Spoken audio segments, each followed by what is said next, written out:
Hello and welcome to Frontrunner Motorsport. It has been an interesting few weeks for Robert Kubica. I'm a big fan of the pole, but I never imagined we would see him in Formula 1 again, and he did a pretty good job on his two appearances for Alfa Romeo. And now he's only gone and won the European Le Mans Series Championship, alongside Louis Delatraz and Yi Yifei from Team WRT, who took their first title in the series. It was a massive weekend for them. So let's talk about the European Le Mans Series, as well as British touring cars from Croft, DTM from Assen, World Rallycross from Latvia, and IndyCar from Laguna Seca in America. And that is another series heading towards its final stages. So remember to subscribe. Nearly at 500 now, so come and join the fun. And let's begin.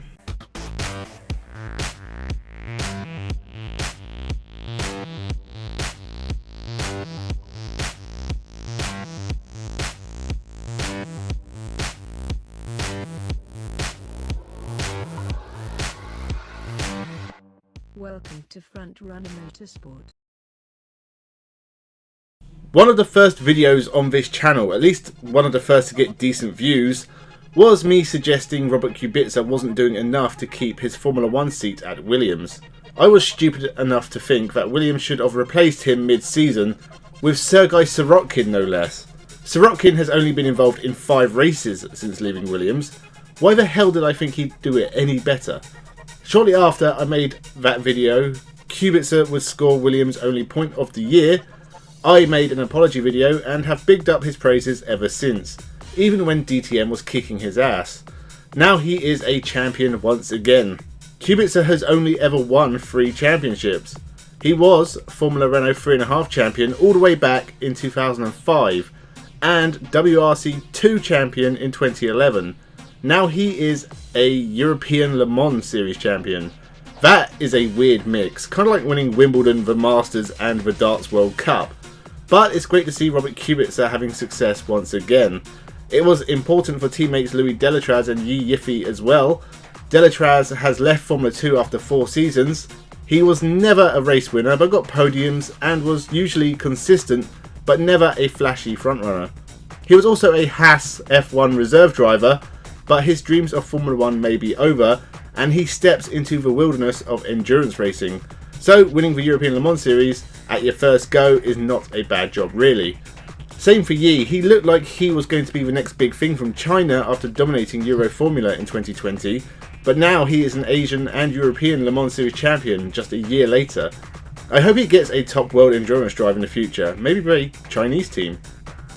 As for the race itself, 4 hours of Spa, my favourite track, so this was pretty much perfect for me, and it was a good entertaining race, but the chaos at the start took out the G-Drive car of Colapinto, Rusinov and De Vries.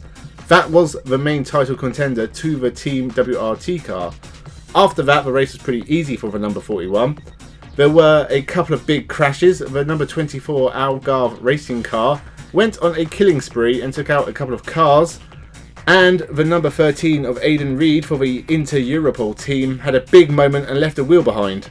But the day was all about the Kubica, Delatraz and Yifei team, who really deserve their success after breaking down on the last lap of Le Mans. IndyCar next, and the penultimate round all but tied the title up for Alex Palou. There wasn't as much chaos and crashes at Laguna Seca as I expected, but it was a good race. But Palou's form since his double DNFs has been outstanding, as has Colton Herta's just too late into the season. Barring catastrophe at Long Beach, Palou should be champion. Alex Rossi has been looking better over the last couple of races also, until he made contact with Herta and spun. He ended up 2 laps down, and this pretty much sums up 2021 for the former F1 driver. Talking of former F1 drivers, Romain Grosjean put in some beast moves, including destroying Scott Dixon through the corkscrew, taking Pato O'Ward round the outside, and slapping Jimmy Johnson out of the way whilst on 2 wheels. It was a bad race for Scott Dixon, who was taken out by a recovering Takuma Sato. It was a bad move by Sato, but there was a lot of that this weekend in various race series. But this was bad. Colton Herta won the race with Alex Palou second and Grosjean third. O'Ward fell even further behind Palou, and Newgarden moves up to third in the championship, but if Palou doesn't win the IndyCar title in 2021, I'll chew my beard off.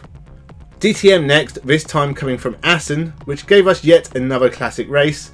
I had doubts about this format, but the racing in 2021 has been 100 times better. Although giving the cars to toddlers who have never seen a car before to take the start was a strange move.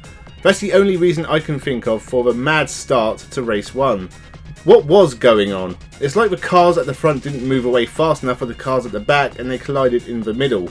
Loads of damage and several cars out. That continued as the race went on, as more and more cars dropped out of the race. Whitman took the win from Bortolotti, who got Lamborghini's first DTM podium.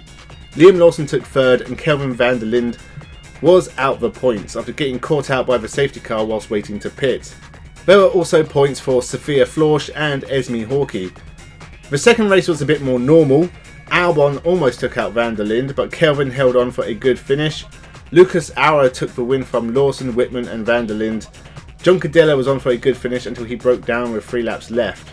Liam Lawson takes over the lead in the championship with Marco Whitman and Kelvin van der Linde just behind, and Gotze not far off. A brief word about the World Rallycross Series, which had 2 rounds from Latvia. The racing was good, especially in the day 1 final when Johan Kristoffersson made contact with Niklas Gronholm and spun, leaving the Finn to take his first victory of the year. Kristoffersson would win the second event, and both have moved closer to the Hansen brothers, who have dominated the series so far.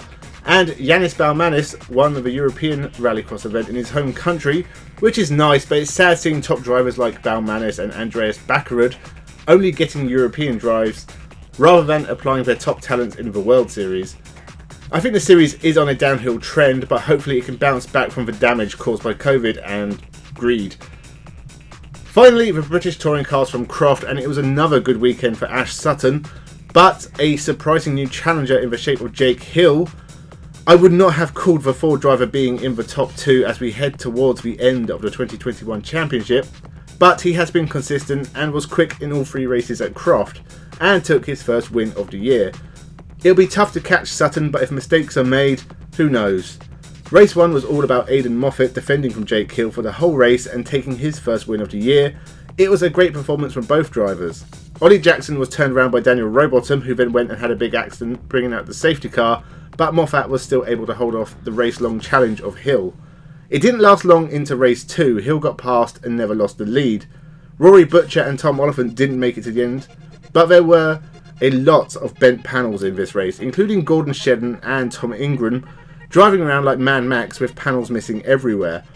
Jake Hill won from Moffat and Josh Cook. There was crashes at the start of race 3 that left Dan Lloyd in the gravel and Jack Goff missing half a car, and quite a few other cars hit issues. But it was another Croft win from Colin Turkington, the 13th win at Croft of his career, ahead of Shedden, Sutton and Ingram. Ash Sutton has a big lead, but Jake Hill and Colin Turkington are pretty close on points, with Tom Ingram and Josh Cook a bit behind. Sutton is getting away with this one, and if he drives sensibly for the rest of the year, he can be a 3-time champion by the end of it. So that was all the action from the past weekend. It was a great weekend of action, but looking to the future, next weekend we have Formula 1, 2 and 3 from Russia, the IndyCar finale from Long Beach, with British touring cars from Silverstone and TCR Europe coming from Monza. All good stuff and more content incoming, so make sure you subscribe, leave a comment, like and a share. Thank you for watching and have a good one.